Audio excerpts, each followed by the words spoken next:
to 400,000 Somalis have been forced to flee their capital with little chance of help reaching them. I'm Imran Garda. This is Al Jazeera live from Doha. Also on the program, it's confirmed no one survived a Kenya Airlines crash in the jungles of Cameroon. Israel's Prime Minister appears to have withstood public and political efforts to oust him for now. And bare-knuckle brawling is an ancient ritual that indigenous Bolivians believe brings a good harvest.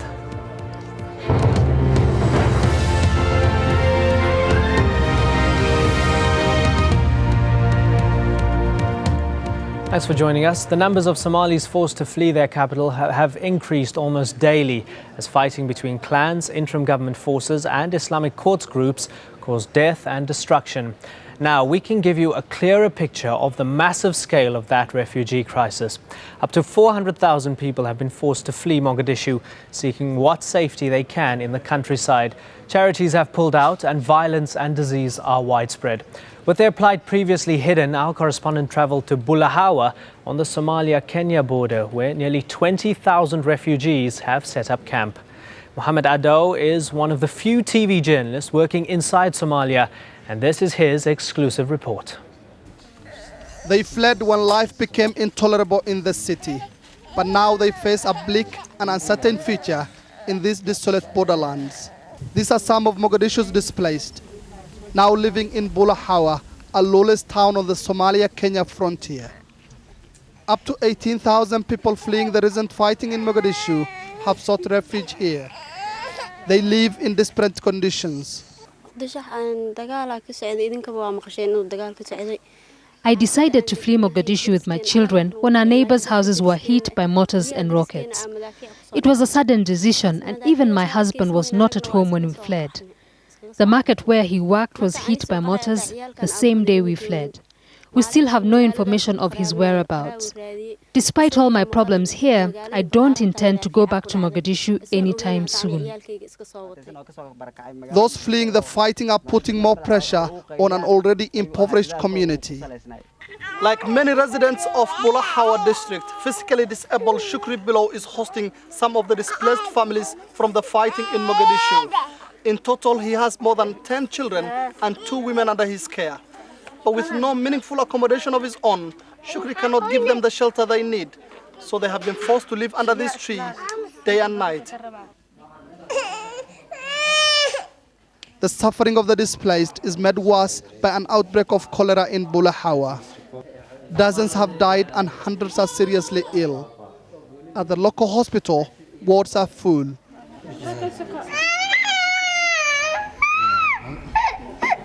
When we visited, 3-year-old Ahmed Abdul Wahid was being treated outside. His father, still mourning the death of his wife as they fled the fighting, looks on helplessly. 2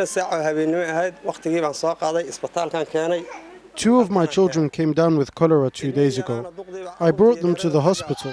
My daughter, who is 4 months old, died yesterday. I'm now looking after him. My 5 other children are all alone. I can't divide myself into 2, so I have decided to just stay with him till he gets better. Bulahawa gives the displaced little comfort. The frontier town, like many parts of Somalia, remains chaotic and insecure. Armed militias rule and gunfights are common. These refugees have little hope of making it to the relative safety of already overflowing camps in neighboring Kenya.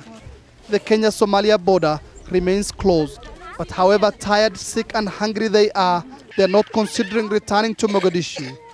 At least not yet. For now, they stay here in this desolate place, waiting and hoping for help that's still to come. Mohammed Ado, Al Jazeera, Bulahawa, Somalia. Earlier, we spoke to Peter Goossens, the World Food Programme's director in Somalia. He said the conditions Mohammed Ado found were not uncommon in border regions, but his teams were getting supplies to refugees. We're getting food in, I'm proud to say, but there are many obstacles. And they go all the way from roadblocks, militias to right now, and that is the problem we have at this moment. The rains are starting and therefore again make the roads almost impassable. But what I'm interested to know is that obviously people need this food, but they need sustained relief as well. Is the World Food Programme in a position to supply sustained relief? And if so, for how long? We are prepared to provide relief as long as we can and in a sustained manner if that is possible. Then again, the circumstances don't always make it possible to make this very sustained. Occasionally it forces us to be spotty, a moment yes, and the next time maybe not. We're doing what we can, but we are prepared to provide as much relief in a sustained manner as we possibly can. Al Jazeera's exclusive look at life for Somalia's displaced continues on Tuesday. We'll look more closely at aid agencies trying to provide relief for Somalis from across the Kenyan border and the problems that they face on both sides of the border. That's on Tuesday on Al Jazeera. Wreckage of a Kenya Airways jet has been found in a dense rainforest in Cameroon, but there are no survivors among the 114 passengers and crew. The Boeing 737 was just 6 months old, and investigators are now trying to find out what caused the crash. Gabby Menezes is the only international correspondent at the scene in Douala. This is all that's left of the Kenya Airways plane. Hundreds of pieces of wreckage strewn in the middle of a mangrove swamp. And among the pieces of debris, you can see personal items, a shoe, a vanity case. And behind me, we're not going to show you any graphic images, is a body, parts of intestines and a hand poking from the mud. Across from me, you can see the main bulk of the plane, which crashed here. And in this pool of water, there's aviation fuel. At the moment, police are trying to pump the aviation fuel out of the water because it's highly flammable. The search goes on for any survivors, but so far, aid workers have only brought out bodies in the past couple of hours. The search continues and should go until there's no more light here. Gabby Menezes, Al Jazeera, Douala in Cameroon. International pressure on Sudan to find a solution to years of conflict and a crushing refugee problem might be working. A regional meeting has brought Sudan's President Omar al-Bashir and opposition groups together. Just hours after that meeting, Bashir travelled to Egypt to meet President Hosni Mubarak. The two leaders focused on how Sudan can work with the international community, the United Nations and the International Criminal Tribunal to resolve the crisis in the west of the country.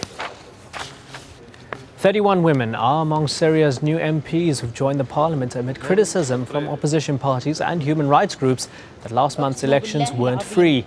Syria's Ba'ath-nominated ruling National Progressive Front has maintained an overwhelming majority to remain in government. And in the coming weeks, there'll be a referendum to grant President Bashar al-Assad another 7-year term.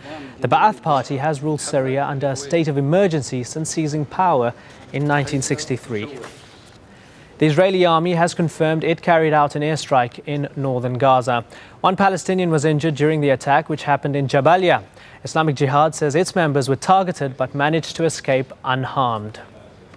Our correspondent Noor O'Day is in Gaza and gave us the latest.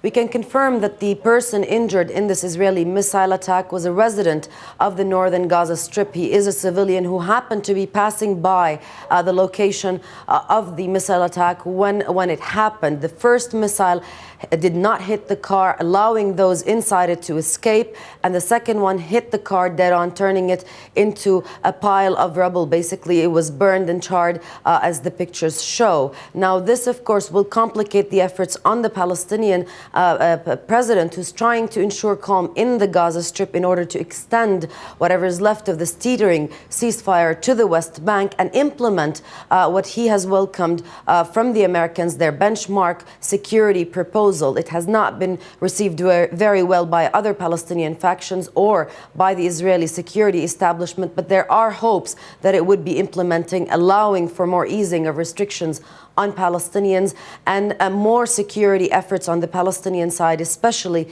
here in Gaza. Noor O'Day there. Now, Israel's Prime Minister seems to have withstood the fallout from the Vinograd report into last year's summer war with Hezbollah, at least for now. But Ehud Olmert, who has now resumed his place in the Knesset, still faces calls of no confidence over how the war was handled. David Chater reports from Jerusalem. A no confidence vote? No problem. The Israeli Prime Minister's majority in Parliament is still enough to save his Vinograd blushes as the Knesset begins its summer session today.